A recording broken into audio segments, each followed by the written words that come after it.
د سیاسي بحران حل د مشرانو په لاس کې دی. خبرو ته چمتو یو.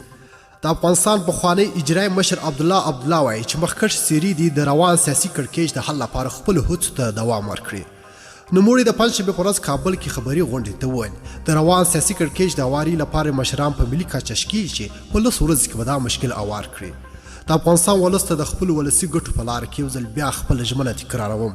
د افغانستان ولس له ملاتړه مننه کوم. زما وړاندیز دا دی چې د هېواد مشران چې په ملي کچه کوم ګام پورته کړي نور 3-4-5 ملي شخصیتونه دې بهیر ته ورګډ شي او خپلو هڅو ته دوام ورکړي. یو لس ورځې وخت ورکړو تر څو هغه ګامونه چې د خلکو د تشویش او د مشکلاتو سبب کېږي مخه یې ونیول شي. او د لس ورځې کې زه ډاډ درکوم څه چې زموږ له لاسه کېږي چې د خلکو استازي کوو ترې دریغ به یې نه کړو چې دې کړکېچ ته د پای ټکی کېښودل شي.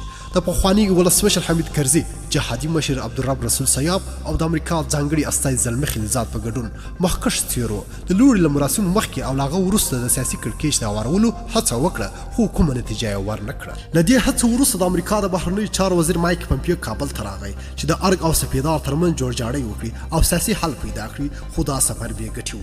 له کابله تر ستنېدو وروسته ښاغلي پمپیو په یوه اعلامیه کې د ولسمشرۍ پر سر د ولسمشر غني او عبدالله ترمنځ اختلاف پر دوام سخته نیوکه وکړه او ویې ویل دا جنجال امریکا له ملي امنیت سره نیغه اړیکه لري ځکه یې پرېکړه کړې چې له کابل سره $1 میلیارډ مرسته کمه کړي. د دې مرستې په کمېدو پسې افغان ولسمشر محمد اشرف غني په کابینه کې د ونډې ورکولو لپاره له عبدالله سره خبرې کړي خو هغه د اساسي قانون بدلون وغوښت چې د واک کې نه دی. خو په ځواب کې ښاغلی عبدالله وایي دا کړکېچ ځکه هوار نه شو چې مقابل لوري هېڅ نرمښت ونه ښود. ما چې وروسته یو په یو له ډاکټر صاحب غني سره ناسته درلود ترې ومې غوښتل چې په نرمښت سره دې مسلې ته حل لاره پیدا کړو ځکه که ووایم چې ستونزې نشته ټاکنې شوې ستونزې حل دي نو دا واقعیت نه دی. خلک پوهېږي خو څومره هڅه چې مې دې وخت کې کړې له مقابل لوري مې هېڅ نرمښت ونه لید. سره له دې چې ولسمشر غني او ښاغلي عبدالله دواړو د خبرو دروازې پرانیستې دي خو لا هم روښانه نه ده چې دا جنجال به تر کله روان وي. د ویډیو له کتلو مې ډېر زیات مینه او مننه. که مو دغه ویډیو خوښ شوي حتما یې درسره لایک او شیر کړئ. د لا ښایسته او په زړه پورې مطالبو لپاره زموږ چینل حتما سبسکرایب کړئ. تر بیا او بلې ویډیو د الله په امان.